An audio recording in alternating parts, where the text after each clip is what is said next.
Trabajadores independientes acosados por la Caja Costarricense del Seguro Social, haciéndoles traslados de cargos sobre supuestas deudas de los trabajadores independientes con la Caja. Cada vez son más las denuncias que hacen personas sobre este tipo de comportamiento de la Caja Costarricense del Seguro Social. Esto ha meritado que en la Asamblea Legislativa se presenten proyectos de ley con el fin de condonar las deudas. Esto se llevó a la Sala Constitucional. La Sala Constitucional dijo no se puede condonar el principal de una deuda con la Caja. Lo que se puede hacer es condonar las multas e intereses. Bueno, se acaba de aprobar una ley en la Asamblea Legislativa donde básicamente los diputados le autorizan a la Caja Costarricense del Seguro Social condonar multas e intereses de esas supuestas deudas de trabajadores independientes con la Caja, y se acaba de presentar un proyecto de ley que también fue dictaminado en la Comisión de Asuntos Económicos, básicamente reduciendo el plazo de prescripción de las supuestas deudas de los trabajadores independientes con la Caja Costarricense del Seguro Social para que no pueda cobrar la Caja más allá de 4 años, habida cuenta de que se aplicaría la prescripción que se aplica también en materia tributaria. Entonces, ese es básicamente el contexto en el que vamos a llevar esta conversación, esta entrevista, con el licenciado Alberto Porras. Alberto es abogado penalista, pero también tiene una formación exquisita en derecho, en flujos, casi que medio ingeniero industrial también en relación con flujos de procesos, y con él quiero conversar sobre este tema porque en los últimos meses se ha abocado a escudriñar en la normativa relacionada con esta supuesta obligación del trabajador independiente de cotizar a la Caja Costarricense del Seguro Social. Y entonces, vean ustedes que metí un montón de supuestos en esta introducción. Y entonces, arranquemos por ahí. Alberto, bienvenido a Libres para Elegir. Y tal vez si nos puedes contextualizar un poco para que nuestra audiencia entienda de qué estamos hablando cuando vemos que la Junta Directiva de la Caja Costarricense del Seguro Social emite un reglamento para cobrarle a trabajadores independientes su aseguramiento ante la Caja Costarricense del Seguro Social, pero tal vez eso hay que ubicarlo en un contexto más amplio sobre el ordenamiento jurídico costarricense. Sí, bueno, muchas gracias. Buenas tardes, Soto. Sí, tal vez es muy importante empezar con un contexto, ¿verdad? El caso al que quiero referirme es el de las supuestas, y yo me voy a atrever desde el inicio a decir falsas, deudas de los trabajadores independientes, pero por afiliación tardía. Esta es la clave que nos va a alimentar el panorama. ¿Qué significa la afiliación tardía? Significa que en algún momento en el tiempo surgió una obligación de afiliarme como trabajador independiente y yo no la cumplí, yo o cualquier persona, ¿verdad? Entonces estoy retrasado en pago de, ¿verdad? Ese es el contexto. Voy a poner, primero necesito hacer una breve introducción sobre el tema de las normas, el ordenamiento jurídico y las relaciones de los ciudadanos con los funcionarios públicos. Muy importante, sí. Sí, como posiblemente es del saber popular, un ordenamiento jurídico se basa en una estructura de normas. Arriba tenemos la Constitución que establece principios. Luego, en una segunda categoría, más abajo, tenemos las leyes que desarrollan esos principios. Y luego tenemos reglamentos que hacen operativas las leyes. Entonces, en esa estructura, los principios no podrían venir cambiados ni por las leyes, ni menos por los reglamentos, ¿no? Así es. Porque existe toda una estructura. En nuestra Constitución, el artículo 11 establece la dinámica de los funcionarios públicos en relación a la ciudadanía. El artículo 20 dice que los ciudadanos somos libres, podemos hacer absolutamente todo lo que queramos, con las responsabilidades que podamos tener, salvo lo que esté expresamente prohibido. Y el artículo 11 establece el principio opuesto para los funcionarios públicos. Que es lo que se denomina principio de legalidad. Correcto. Entonces, hablando de funcionarios y servidores públicos, ellos no pueden hacer lo que quieren porque solo pueden desarrollar las competencias que la ley les fija. Entonces, aquí existe esta dinámica. Mientras yo puedo hacer lo que quiera como ciudadano, el funcionario público tiene que limitarse a hacer las competencias que le establece. Entonces, no se puede inventar actividades. Ok, teniendo eso claro, ahora sí entremos en la materia, ¿verdad? El artículo 73 de la Constitución Política establece dos principios en lo que tiene que ver con la afiliación a la Caja Costarricense del Seguro Social. El primero es para el escenario patrono-trabajador. Las cuotas se calculan en relación al salario. Entonces, el primer concepto es relación laboral, patrono asalariado. En ese mismo artículo se establece otro principio que es el del trabajador independiente. ¿Cuál es la diferencia? El trabajador independiente no tiene patrono, no recibe salario y originalmente no estaba contemplada la posibilidad de asegurarse de manera obligatoria. Aquí les tengo una curiosidad, ¿verdad? La Constitución es de 1949, mientras que la ley constitutiva de la Caja es de 1943. Entonces, ustedes dirían, bueno, pero ¿cómo hay principios que vinieron después cuando hay una ley que estableció principios antes? Bueno, el asunto es que ya ahora está regulado porque en el 84 hubo una reforma a la ley de la Caja que equiparó los principios. Entonces, ahora sí, con la Constitución del 49, principio de obligatoriedad de afiliación para trabajador asalariado y patrono, y principio de libertad, afíliese cuando quiera, porque al fin y al cabo es un derecho, no una obligación para el trabajador independiente. Ese principio que muy probablemente la Constitución lo recogió de una ley, lo cierto es que al introducirlo en la Constitución de 1949 ya está en jerarquía superior y no entra en conflicto con la ley constitutiva de la Caja del Seguro Social.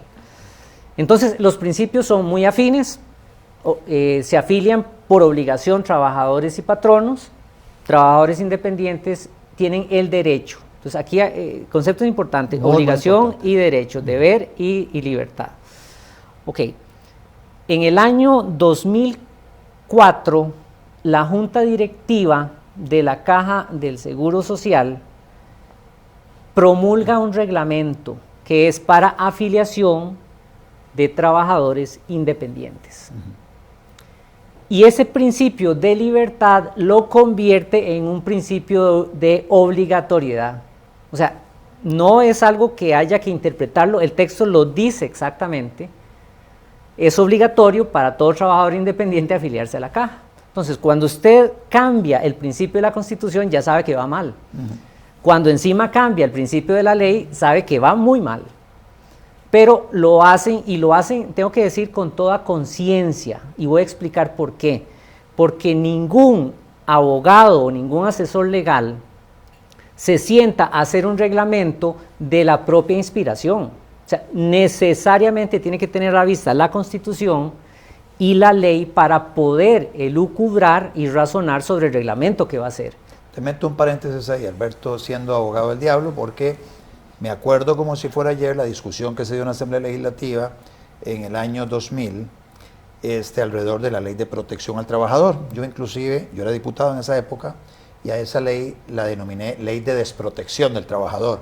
A final de cuentas, esa ley lo que buscaba era obligar a los trabajadores asalariados a cotizar a una segunda pensión, ya no solo el IBM, que es obligatorio, sino a una segunda pensión en forma obligatoria, que es la pensión complementaria obligatoria. Durante toda la discusión que se dio alrededor de esa ley, yo me opuse a que al trabajador independiente lo obligaran a cotizar. Hubo una discusión y en las comisiones y todo lo demás, En aquella época, como el único diputado del partido que yo representaba ya, logré hasta casi el final sacar mi cometido de que no se metiera en ese cuerpo normativo ninguna mención al trabajador independiente.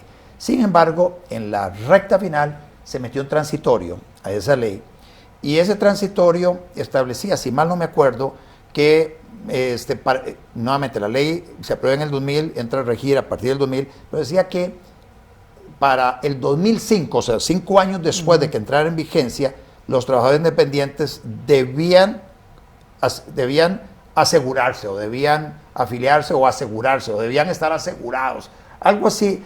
Son 2 rengloncitos nada más, no se habla de metodología, no dice absolutamente nada, y no queda claro, inclusive, el alcance de, mediante un transitorio, a una ley sustantiva, el llegar y decir, ahora sí, el trabajador independiente tiene que, violentando el principio ese de libertad, tiene que, o sí, ya obligatoriamente, afiliarse. Sí, efectivamente, ese es el transitorio número 12 de la ley.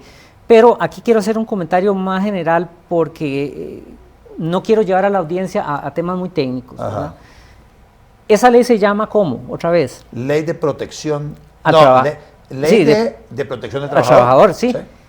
Cuando se habla de protección, se habla de derechos. Sí. Eso lo dice el sentido común, ¿verdad? Cuando usted habla de derechos, es tener la posibilidad de ejercitarlos. Pero cuando a usted se le impone algo, ya no está hablando de derechos. Entonces, ese transitorio 12, que además no dice nada que tenga que ver ni con la caja, ni con el principio de obligatoriedad para inscribirse en la caja, se dice, porque en ningún lugar aparece, se dice que es el fundamento del reglamento, ¿verdad? Pero en realidad el reglamento es autónomo, el reglamento no hace referencia a leyes de protección al trabajador.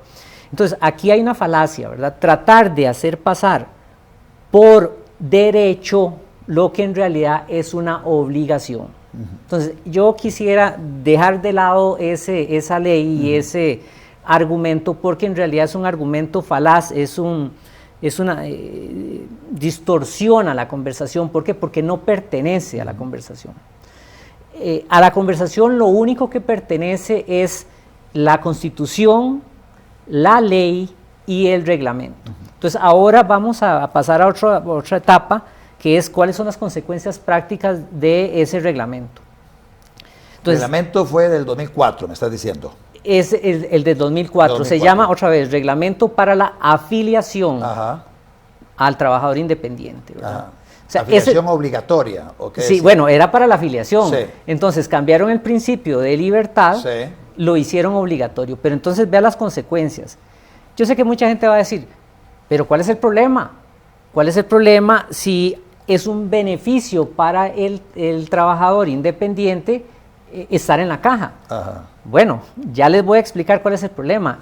El problema no sería si cualquier trabajador independiente decide cotizar. El problema es que convirtiéndolo en obligatorio necesita un punto de partida en el tiempo, ¿verdad? Entonces, como el reglamento entra a regir en el 2005, quien sea un trabajador independiente antes del 2005 y no se afilie en el 2005, la caja interpreta que le empieza a deber.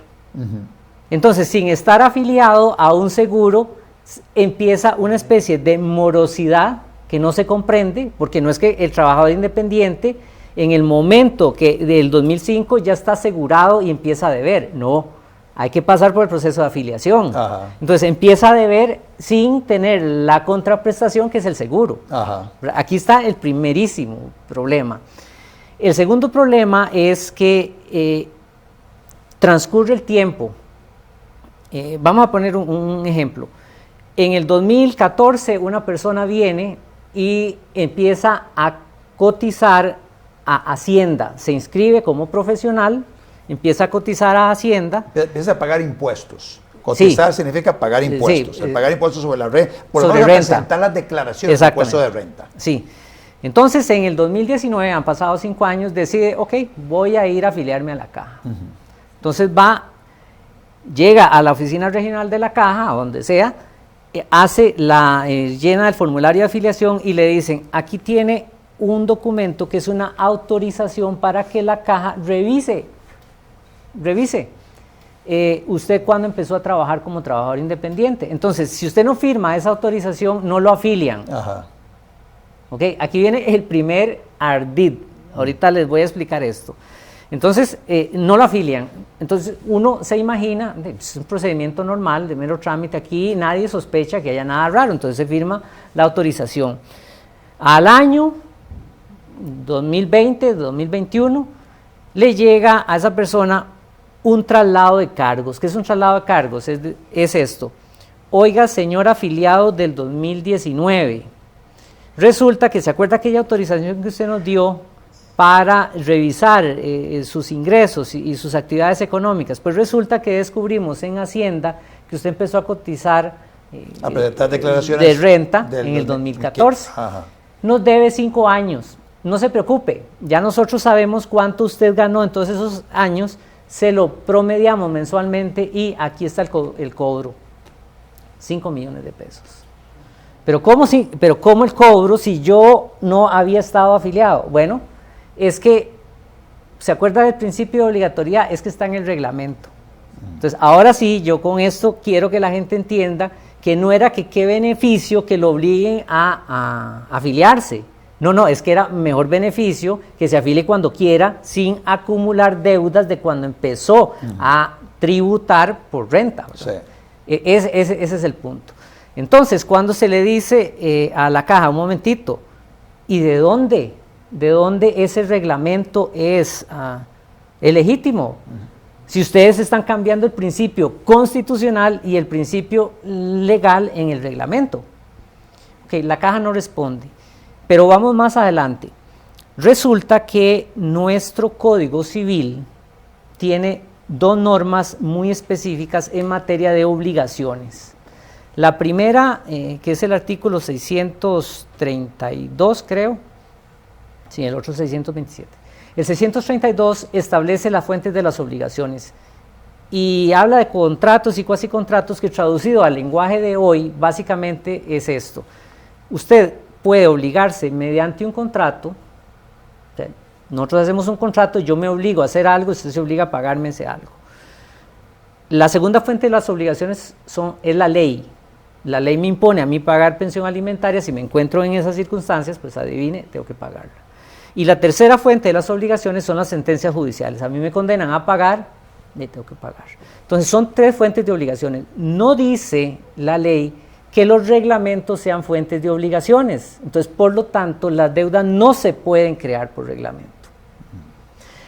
El otro artículo del Código Civil es el 627, que dice que para que pueda existir una obligación hay 3 requisitos. La capacidad para obligarse, me tengo que ser mayor de edad para obligarme, la causa, el objeto que sea legal, o sea, yo no me puedo obligar mediante un contrato a ser esclavo, porque si sería ilegal. El objeto tiene que ser lícito, tampoco me puedo obligar a transportar cocaína mediante un contrato y luego dice, mire, es que él no transportó la cocaína o no llegó a puerto. No, ¿por qué? Porque el objeto no es legal.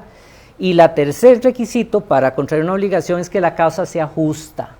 Y cuando la ley habla de justicia, no es que haya compensación, no, es que la causa sea legal. Entonces, si nosotros tenemos una deuda que no es deuda porque no se puede crear por reglamento, y tampoco es legal porque no se podía obligar a alguien a afiliarse, entonces tenemos una situación absolutamente ilegal, pero por todo lado, ¿verdad? Porque violentó la Constitución, porque violentó la ley, porque generó una deuda donde no puede legalmente existir una deuda, pero el asunto no se queda ahí. Entonces, cuando a usted le hacen ese traslado de cargos y le dicen, nos deben 5 millones de colones, venga, aquí está un documento que se llama el acuerdo de pago, ya me olvidó, ¿cómo es que se le ponen? Sí, un acuerdo de pago. Un acuerdo de pago.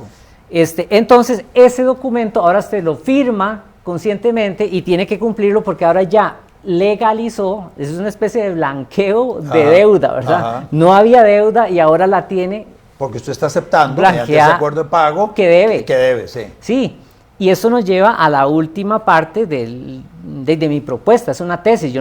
Como yo no soy juez, yo no puedo dictar el derecho. Ajá. Como yo soy abogado, y solo puedo hacer tesis, Sí. proponer tesis. Entonces, si nosotros revisamos bien el artículo 212 del Código Penal, que define qué es una estafa, dice más o menos así: que mediante error o engaño, deuda, existe, no existe, okay, induce a otro a tomar una disposición patrimonial en su propio perjuicio, Ajá. para beneficio de esta persona o de un tercero, Ajá. será sancionado con penas. Entonces, aquí tenemos el ardid de la caja al hacerle creer primero que hay una deuda, el error de hacer pensar a la persona que estaba obligada a afiliarse cuando la Constitución y la ley nunca le estableció eso, ¿verdad? Lo hace tomar una disposición patrimonial, que es firmar este arreglo de pago. Sí. Uh-huh. Y luego lo tiene ya prensado, que si no cumple el arreglo de pago, lo lleva a la vía ejecutiva. Le quita la casa. O sea, pero ¿cómo es posible? ¿Cómo es posible que los empleados públicos de la Caja Costarricense del Seguro Social se presten para semejante estafa? Pero hay que decirlo con las palabras que son: estafa. Estafa, están engañando al ciudadano, al trabajador independiente, haciéndole creer que tiene una deuda. Primero, que tiene una obligación de afiliarse. Segundo, que tiene una deuda. Tercero, que la deuda es legal y que le están proponiendo un gran arreglo, y ahora usted viene y nos cuenta que de la Asamblea Legislativa le van a perdonar las multas y los intereses a esa deuda. Oiga, pero ¿cómo es posible? O sea, ¿cómo es posible que le van a perdonar una deuda inexistente? Ajá. Si no se pueden crear deudas por reglamento. Y viene un proyecto de ley que muy probablemente se convierte en ley de la República dentro de poco, donde reducen el plazo de prescripción, porque entonces la caja dice: bueno, usted me debe desde, en algunas personas les dice, desde el 2005.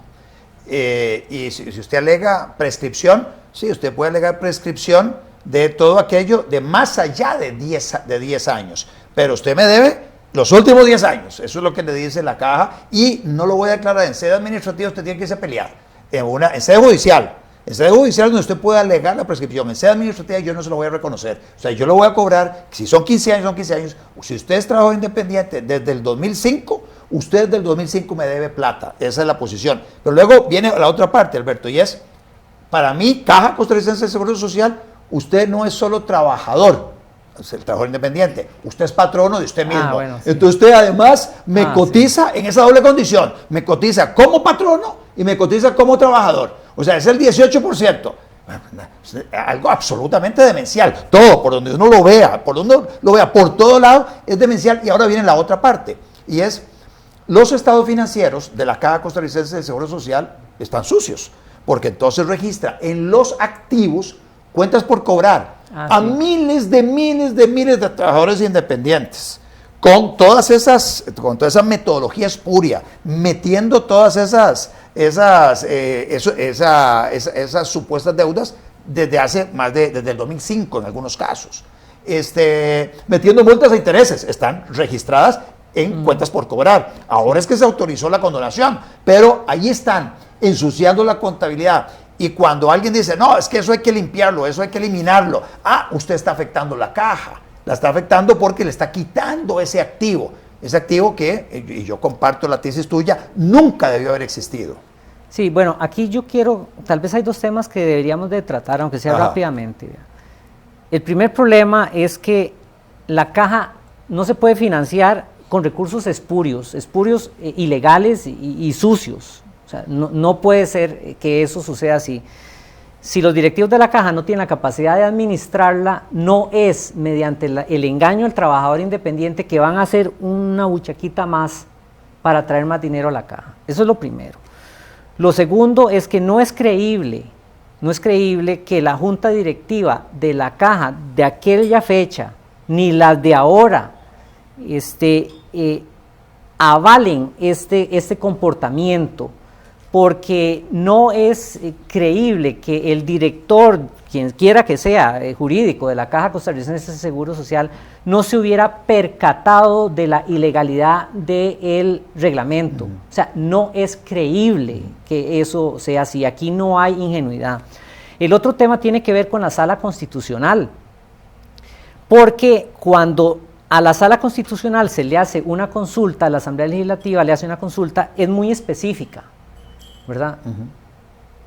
Yo le garantizo que a la Sala Constitucional no llegó el cuestionamiento sobre la legalidad o la constitucionalidad de la existencia de la deuda. No llegó.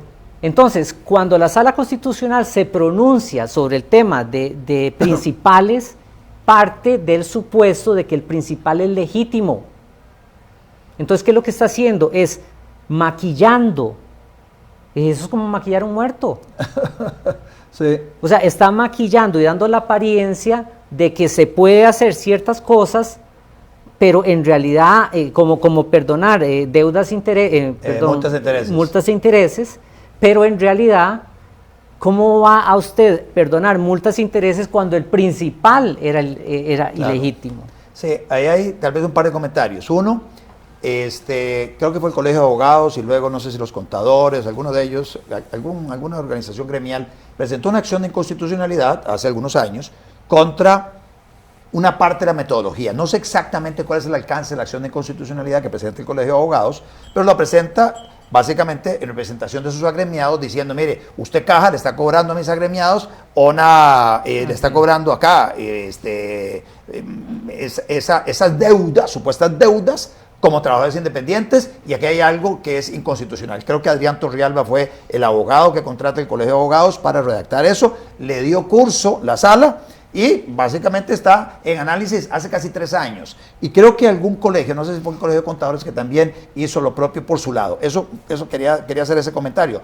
Otro comentario, para hacer las cosas más dramáticas, resulta que en ese reglamento, con esas bases jurídicas espurias, también se considera ingreso del trabajador independiente, rentas pasivas. Entonces, si usted tiene, por ejemplo, alquileres, usted recibe un alquiler para la Caja Costarricense del Seguro Social, ese alquiler que usted recibe lo hace básicamente, lo considera un ingreso de un trabajador independiente sobre el cual tiene que cotizar a la Caja basado en su metodología espuria. También intereses. Es una cosa el que tiene algunos cupones por acá, alguna platica invertida y recibe el pago de intereses para la Caja Costarricense del Seguro Social. Esas rentas pasivas son parte de lo que toman en consideración para determinar cuánto es lo que le debe el trabajador independiente a la Caja Costarricense del Seguro Social. Ve la locura a lo que ha llegado la Caja Costarricense del Seguro Social, algunas de ellas inclusive reconocidas por Gustavo Picado, el nuevo el director financiero de la Caja, diciendo sí, estamos revisando eso porque sí, las rentas pasivas no debieran estar metidas allá y tampoco debería meterse al trabajador independiente a cotizar en su doble condición de patrono y de trabajador independiente. Por lo menos el director financiero hoy está reconociendo que eso lo ha venido haciendo la Caja y eso está mal. Otto, de eso que me está diciendo, yo creo que hay 2 temas que tal vez valdría la pena mencionar y que queden, por ejemplo, ahí en el aire. Vea, nosotros tenemos esta tendencia extraña de hablar, es que para la Caja, es que para la Corte, es que para la Sala. No, la Caja, ni la Corte, ni la Sala son personas con conciencia moral. Aquí hay funcionarios públicos con nombres y apellidos que están detrás de las instituciones. Entonces siempre tenemos esta tendencia a evitar totalmente de acuerdo con señalar. ¿Por qué? ¿Por qué vamos a evitar señalar? ¿Y por qué vamos a decir la Caja? ¿Es que se quiere destruir la Caja? No. Recuerde con lo que yo inicié esta conversación. Artículo 11 de la Constitución. Los funcionarios públicos, dice la Constitución, son simples depositarios de la autoridad. A mí me llama mucho la atención esta introducción de ese artículo porque es el único adjetivo que yo he encontrado en la Constitución política. Funcionarios públicos son simples, o sea, ¿qué querrá decir? Dije que antes eran tal vez muy especiales y ya no son más especiales, ahora son simples. ¿Por qué es que la Constitución quiere minimizar? Porque el principio de legalidad tiene que entenderse. Y los funcionarios públicos tienen que saber que no llegan como personas a discutir, como usted y yo. Los funcionarios públicos no tienen esta libertad que nosotros tenemos. Cuando yo hablé con don Adrián Torrealba, me dijo, es que nos hemos reunido con los funcionarios y ellos comentan. Y yo digo, ¿cómo es que ellos comentan? O sea, ¿por qué comentan? Es que ellos no tienen opinión. Tienen que aplicar. Tienen que aplicar la ley. Lo que dice la ley. Y se acabó. Ajá. O sea, ellos no tienen ese espacio. O sea, ¿de dónde? ¿De dónde sacaron esas atribuciones de que aquí venimos a discutir vos y yo? ¿Pero qué es eso? Ajá. Son simples depositarios de la autoridad y las competencias son muy limitadas. Y además hicieron un juramento constitucional, que es respetar la Constitución y las leyes.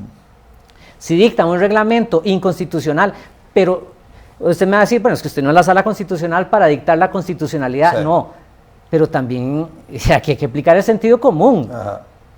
O sea, aquí no hay que ser ni siquiera abogado para saber que si un funcionario, un trabajador independiente no está obligado en la Constitución a cotizar, y la ley tampoco, no puede venir un funcionario, un funcionario a hacer un reglamento para luego querer echarle la culpa a la caja. Así es, así es. Alberto, nos alcanzó el tiempo. Soluciones para esto. Una es que la Junta Directiva actual diga a la pucha, y la Junta Directiva anterior o la directiva que aprobó eso se equivocó. 2014. Sí, la del 2014 se equivocó. Vamos a derogar el reglamento. Gerencia Financiera, tome nota. Todos los pasivos que usted tiene registrados, digo, todos esos pasivos, los pasivos que usted va a cobrar, o sea que eso lo tenemos registrado como un activo, esas deudas de los trabajadores independientes, bórrelas porque son espurias. Todos los arreglos de pago que se hicieron, nada, devuelva la plata, devuelva la plata a todo el mundo y dejemos las cosas como estaban antes del 2014. Esa es solución una, administrativa, no se requiere participación judicial. La otra, sala constitucional, tumbe, o sea, es a través de alguna acción que habrá que acometer, declarar la inconstitucionalidad de ese reglamento y con base de ese acto administrativo de la caja, de los miembros de la Junta Directiva, de aprobar ese reglamento y con eso, básicamente, en el dimensionamiento del fallo que hagan es llegar y decir, bueno, mire, todas esas deudas se eliminan de los estados financieros de la caja, el activo se elimina de los estados financieros de la caja y está el tema de cuánto se le devuelve a los que ya le pagaron algo a la caja en esos mal llamados arreglos de pago. Por ahí van las dos soluciones que yo veo, ¿verdad? Tienen que ir. Y una cosa más quiero decir yo, es que estaban haciendo los diputados en la Asamblea Legislativa. O sea, que estaban, o sea, sinceramente, dígame. El control político de los diputados en esa parte, ¿sí? Haciendo proyectos para perdonar y la intereses. ¿Y la Contraloría dónde estaba también? Bueno, y yo le voy a decir todo esto. Todas esas instituciones estaban informadas. Yo me encargué de informarla hace tiempo de esas irregularidades. Listo, Alberto, muchas gracias. Muchas gracias a ustedes por la atención. Es un temazo. Y definitivamente esta entrevista nos va a llevar a acciones hacia el futuro para ver de qué manera efectivamente dejamos sin efecto ese reglamento espurio, el reglamento que está obligando hoy a trabajadores independientes a cotizar a la Caja Costarricense del Seguro Social. Muchas gracias.